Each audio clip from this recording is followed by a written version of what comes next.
I'm proud to be a Kashmiri. My pride is in being a Kashmiri and not being a Kashmiri Pandit. वो तो propaganda था, उसको मतलब एक तरीके से डिवाइसिव एजेंडा था। पहले तो आप कहते हैं जैसे पहला पार्ट था उस पर कोई शक नहीं है, मैं कहता हूँ बहुत अच्छी तरह से कहा कि कश्मीर पंडित की फ्लाइट क्या थी, वो क्यों निकले, कैसे निकाला गया, जो भी आप अल्फाज इस्तेमाल कर सकते हैं। मगर दूसरा जो था कि उनके भाई बहन, उनके बच्चे, उनके ग्रैंड चिल्ड्रन जो इस वक्त वादी में मौजूद हैं, उनको टारगेट किया। फारूक अब्दुल्ला, यासीन मलिक और बाकियों का ये सब के सब टेररिस्ट। क्या Farooq Abdullah main stream leader, इतना टॉल लीडर है कश्मीर का, और उसको आप टेररिस्ट कहते हो? मसूद साहब की बातें बहुत हुई हैं, nobody has walked the talk except Manmohan Singh. मेरे साथ है कश्मीरी पंडित कपिल काक, जो इंडियन एयरफोर्स में काम कर चुके हैं और वाइस एयर मार्शल रह चुके हैं। आपका बहुत बहुत स्वागत है।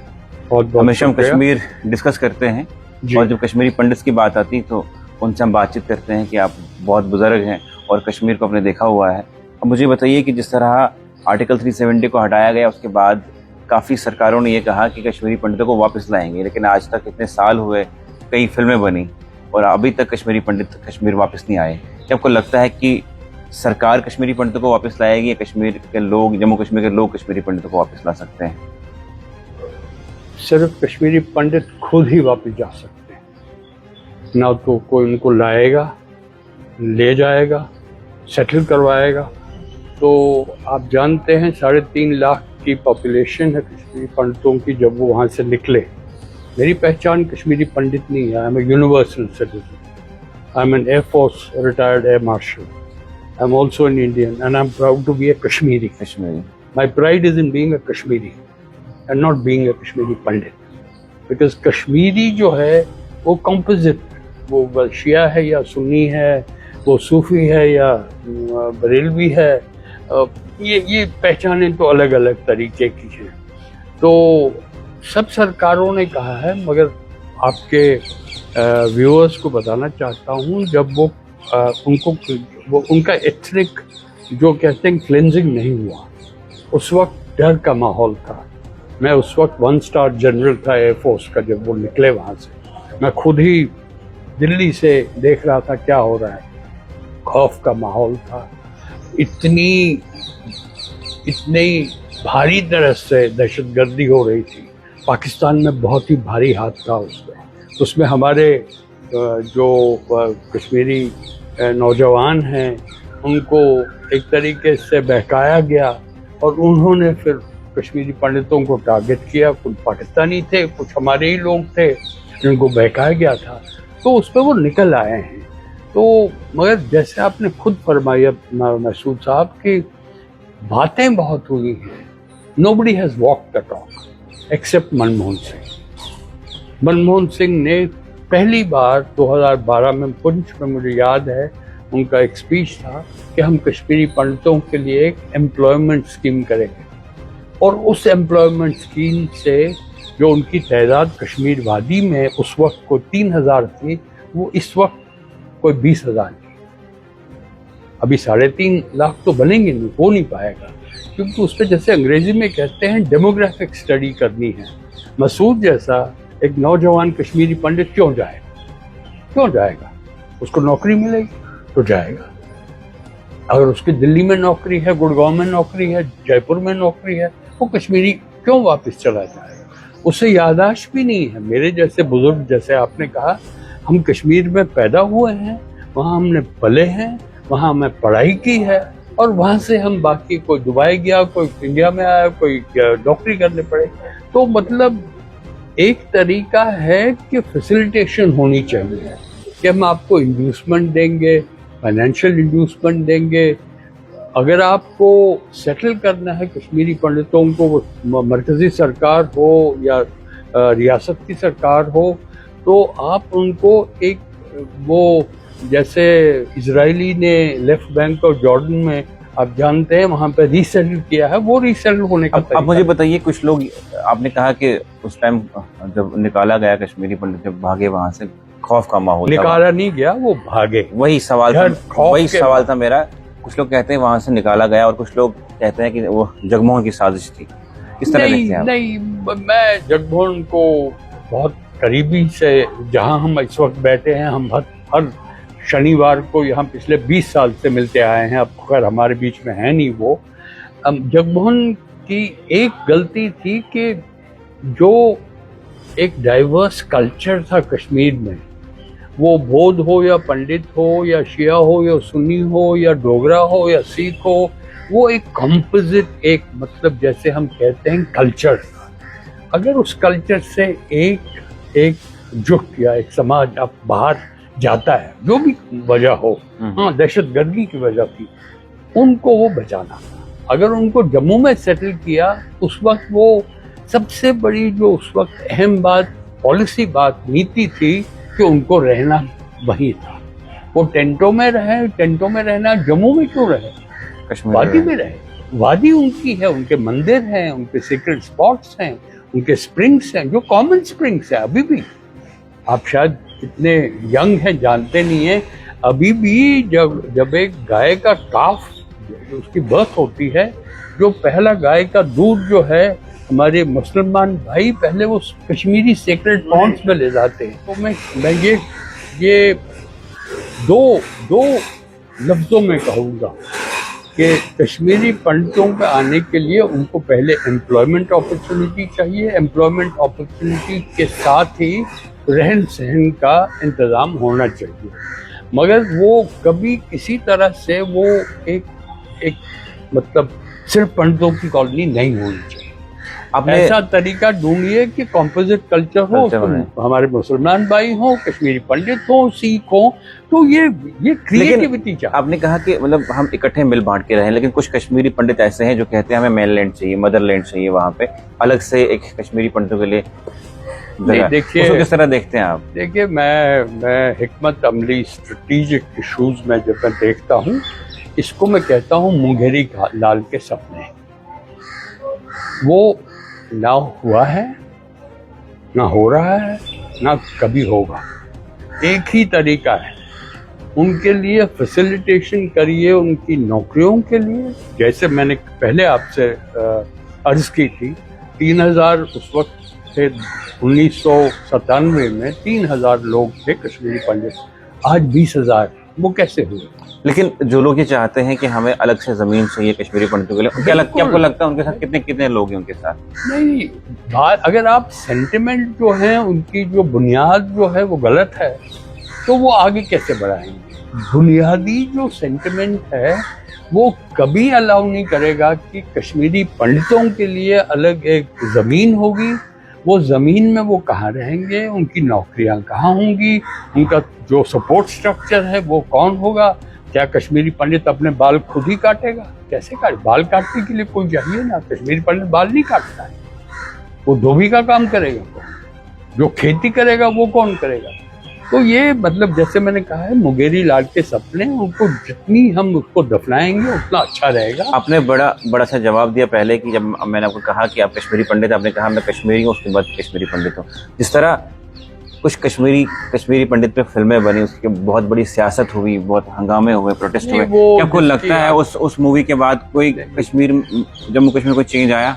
नहीं, देखिए चेंज अगर आया है तो खराब चेंज आया है। जो जिस आप हेजिटेट कर रहे हैं किस फिल्म की बात कर रहा हूँ, मैं बताऊंगा किस फिल्म की बात कर रहे हैं। कश्मीर फाइल्स। वो तो प्रोपेगेंडा था।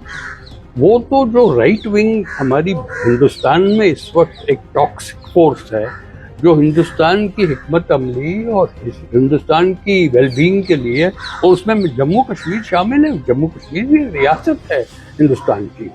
उसको मतलब एक तरीके से डिवाइसिव एजेंडा था। पहले तो आप कहते हैं जैसे पहला पार्ट था, उसको कोई शक नहीं है। मैं कहता हूँ बहुत अच्छी तरह से कहा कि कश्मीर पंडित की फ्लाइट क्या थी, वो क्यों निकले, कैसे निकाला गया, जो भी आप अल्फाज इस्तेमाल कर सकते हैं। मगर दूसरा जो था कि उनके भाई बहन, उनके बच्चे, उनके ग्रैंड चिल्ड्रन जो इस वक्त वादी में मौजूद हैं, उनको टारगेट किया। फारूक अब्दुल्ला, यासीन मलिक और बाकियों का, ये सब के सब टेररिस्ट। क्या Farooq Abdullah main stream leader, इतना टॉल लीडर है कश्मीर का, और उसको आप टेररिस्ट कहते हो? तो मतलब वो ये अभी भी यही एक बात नहीं है, बाकी फिल्में बन रही हैं। ये 2014 से जो मेजॉरिटेरियन राइट विंग फोर्सेस ताकत में आए हैं, जैसी भी ताकत है, मैं सियासी आदमी नहीं हूँ, मैं जैसे मैंने कहा है मैं स्ट्रेटेजिक अफेयर्स का स्पेशलिस्ट हूँ, सिक्योरिटी स्पेशलिस्ट हूँ, मगर जिसपे आपके शहरी हकूक नहीं हैं। पिछले 2000 आज 2 दिन हुए हैं कि पहली रियासत है भारत में या मरकजी इलाका जिसमें पिछले 5 साल से इलेक्शन नहीं हुए। हकूक हटाए गए हैं कश्मीरियों के, वो पंडित हो या मुस्लिम या सिख हो, उनके हकूक नहीं है, लेकिन राइट टू स्पीच नहीं है। एक सवाल कश्मीर फाइल्स को लेके और है, क्योंकि जिस तरह कश्मीर फाइल्स बनी उसके बाद ये कहा गया कि अब कश्मीरी पंडितों को जो है असलियत पता चल गई, जो देश है उसको सच पता चल गया। इससे अब बड़ा फायदा होगा, हम कश्मीरी पंडितों को वापस ला सकते हैं कश्मीर।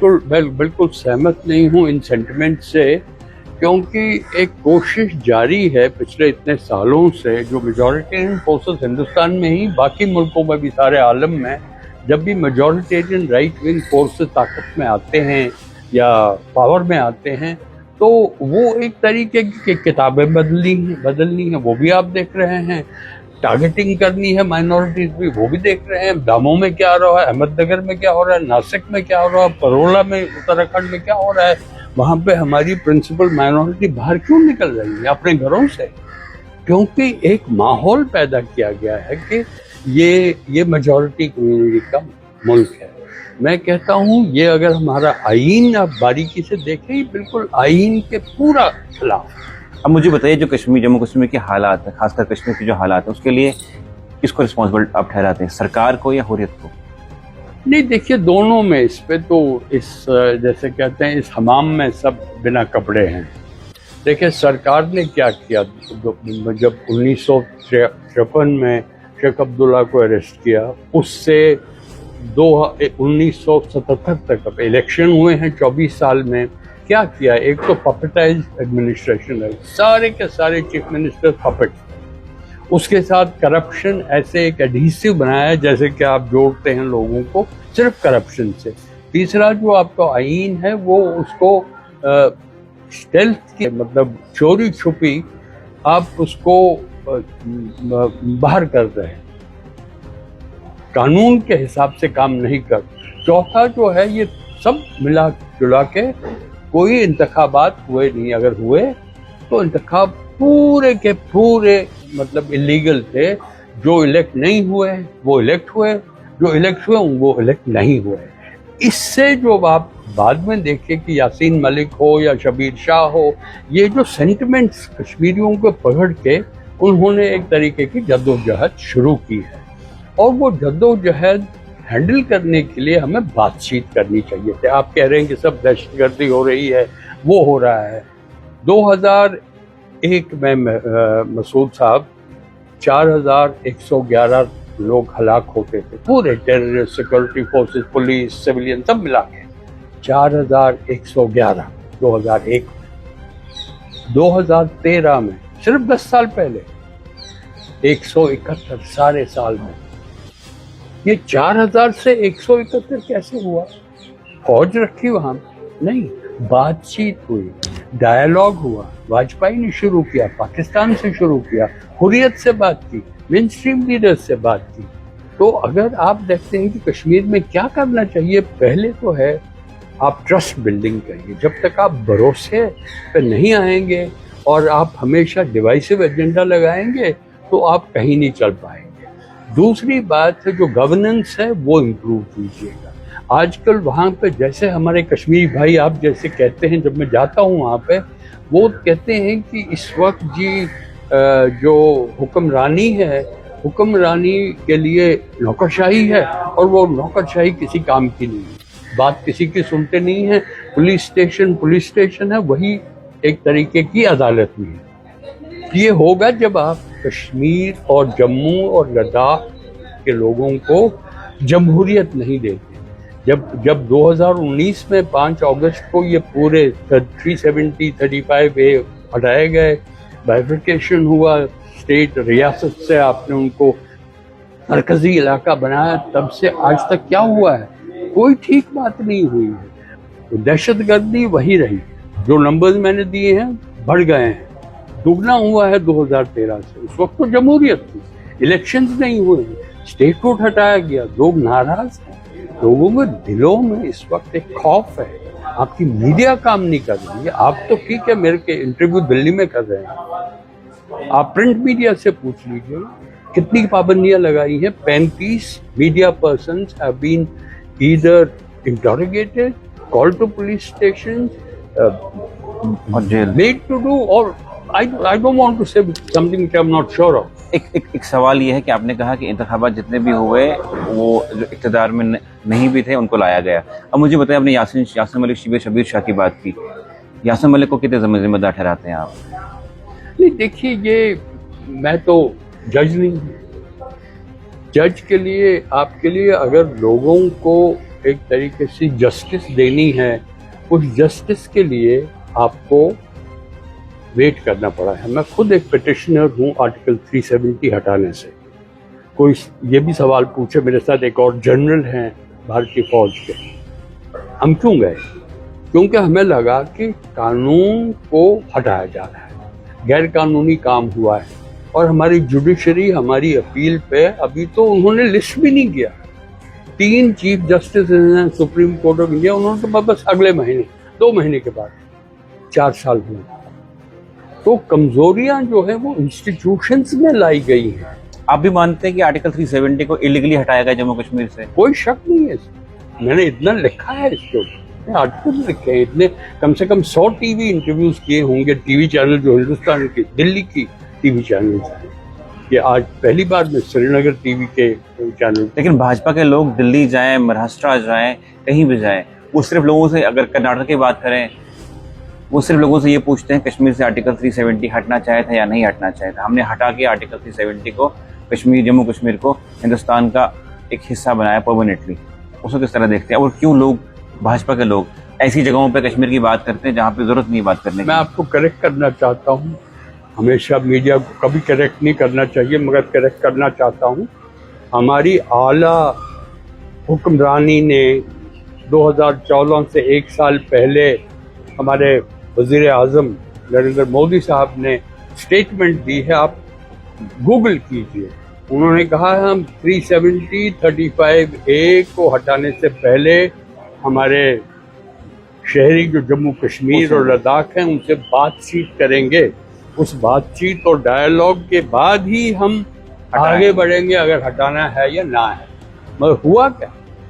6 साल पहले हटाया गया, किसी को कंसल्टेशन की, कश्मीरियों से पूछा, लद्दाखियों से पूछा, जम्मू से पूछा, और जब हटाया गया जम्मू में तो दिवाली मनाई जाती। आज जम्मू वालों से पूछिए, अब बताइए क्या कह रहे सर? वो कहते नहीं हमें स्पेशल स्टेटस चाहिए। स्पेशल स्टेटस क्या है? 370 और 35A।